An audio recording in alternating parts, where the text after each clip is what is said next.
इस दिन आइलैंड पर बना हुआ ये शहर और इसमें बसने वाली सिविलाइजेशन पूरी की पूरी तबाह होने जा रही थी और ये तबाही इतनी खौफनाक होने वाली थी जिसमें इन लोगों का नामो निशान तक हमेशा हमेशा के लिए मिटने वाला था। प्लेटो की इस कहानी के मुताबिक 11,000 साल पहले एक बहुत बड़े सुनामी ने अटलांटिस का रुख किया था, जिसने एक रात के अंदर अंदर इस पूरे आलीशान शहर, इसमें मौजूद बिल्डिंग्स, महलात और इंसानों समेत सब कुछ तबाह बर्बाद कर दिया था। जिसके बाद ये पूरे का पूरा शहर समुद्र की गहराइयों में कहीं खो गया था। उस दिन के बाद 11,000 सालों तक कोई भी ये नहीं जान पाया था कि आखिर ये पूरे का पूरा शहर और इसमें बसने वाले लोग गए तो गए कहाँ। अटलांटिस के इस खोए हुए शहर को ढूंढ निकालने के लिए साइंटिस्ट और रिसर्चर्स पिछली कई सदियों से कोशिशों में लगे हुए हैं। आखिर जमीन का वो कौन सा हिस्सा था जहां अटलांटिस बसा करता था और उस दिन उन लोगों के साथ ऐसा क्या हुआ था कि आज उनका नामो निशान भी दुनिया में मौजूद नहीं है। इन्हीं मिस्ट्रीज को हल करने के लिए साइंटिस्ट और रिसर्चर्स पिछली कई सदियों से समंदर का रुख करते आ रहे हैं, लेकिन उनकी ये कोशिशें हर बार बेकार जाती हैं। लेकिन 1967 में ग्रीस के साहिल से चंद किलोमीटर दूर समंदर में कुछ ऐसा मिलने जा रहा था जो शायद अटलांटिस की इस मिस्ट्री को बहुत जल्द अपने इख्तिताम तक पहुंचाने वाला था। 1967 में निकोलस फ्लेमिंग नामी आर्कियोलॉजिस्ट ने समंदर के इस हिस्से में कई दफा डाइव किया, लेकिन हर बार उसे मायूस होकर लौटना पड़ता था। लेकिन इस बार जब निकोलस ने समंदर में डाइव किया तो उसकी नजर कुछ ऐसे पत्थरों पर पड़ी जो दिखने में बिल्कुल नॉर्मल नहीं लग रहे थे। इन पत्थरों की शेप बिल्कुल भी नेचुरल नहीं थी, यानी कि इन्हें खुद हाथों के जरिए काट कर ये शेप दी गई थी। ये देखने के बाद निकोलस ने मजीद गहराई में जाने का फैसला किया। जब निकोलस मजीद गहराई में गया तो उसने देखा कि ऐसे कई हजार पत्थर हजारों मीटर्स के एरिया पर फैले हुए थे। निकोलस ने फौरन उन पत्थरों की पिक्चर्स को कैप्चर किया और वापस चला गया। अगली बार निकोलस अपनी टीम को लेकर पूरी तैयारी के साथ फिर से समंदर के उसी हिस्से में गया। निकोलस की टीम ने जब यह नजारा देखा तो वो दंग रह गए थे।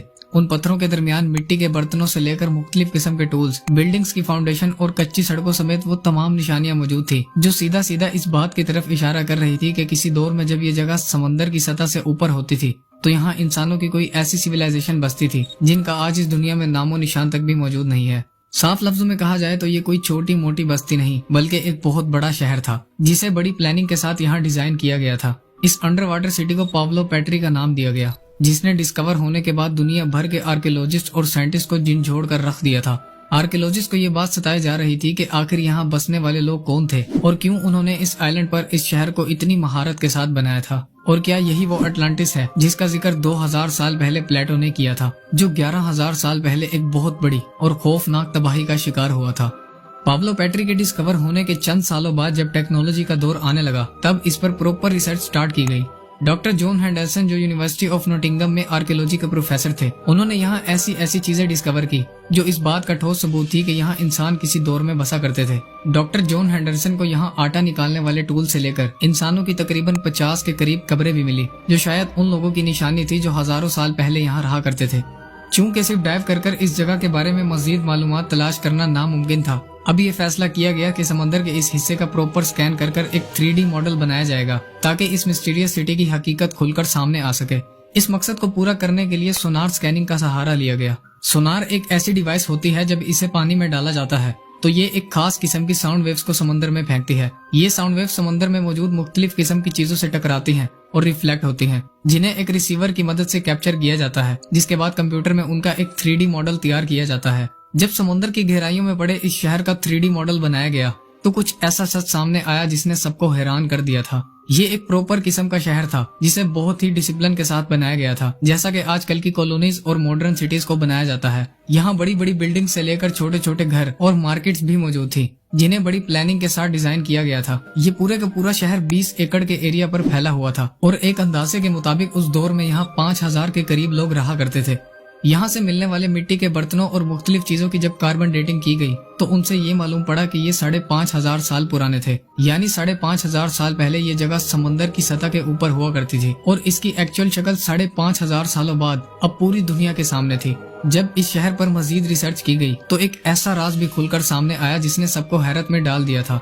पाब्लो पेट्री की लोकेशन कुछ ऐसी चूज की गई थी जहां से पूरी दुनिया में बड़ी आसानी से बिजनेस किया जा सकता था। रिसर्च से ये भी मालूम पड़ा कि उस दौर में यहाँ कपड़े की मैन्युफैक्चरिंग की जाती थी, जिसका सबूत इन एक जैसे दिखने वाले पत्थरों से मिला था। एंशिएंट दौर में जब भी कपड़ा बनाया जाता था तो धागों के किनारों पर एक जैसे वजनी पत्थरों को लटकाया जाता था ताकि कपड़े की तैयारी में कोई खराबी ना आ सके, और ऐसे कई हजार पत्थर इस लोकेशन पर बिखरे मिले थे जिन्हें लूम वेट्स कहा जाता है। रिसर्चर्स के मुताबिक पाब्लो पेट्री में बसने वाले लोगों के साथ कुछ ऐसा वाकया हुआ था جس نے انہیں راتوں رات دنیا کے نقشے سے ہی مٹا دیا تھا۔ یہاں رہنے والے لوگوں کے ساتھ کچھ ایسا ہوا تھا جس نے انہیں یہاں سے نکلنے تک کا بھی موقع نہیں دیا تھا۔ سائنٹسٹ کے مطابق یہ شہر شاید کسی خوفناک زلزلے کا شکار بنا تھا جس نے صرف ایک ہی جھٹکے میں ہمیشہ ہمیشہ کے لیے اس کا نام و نشان پوری دنیا سے مٹا دیا تھا۔ کئی لوگوں کا یہ ماننا ہے کہ پاولو پیٹری ہی وہ اٹلانٹس ہے جس کا ذکر آج سے 2000 سال پہلے پلیٹو نے کیا تھا، اور اگر یہ بھی اٹلانٹس نہیں ہے تو آخر 11,000 سال پہلے تباہ ہونے والا اٹلانٹس آخر دنیا کے کون سے حصے میں موجود ہے؟ یہ سوال آج بھی ایک مسٹری بنا ہوا ہے۔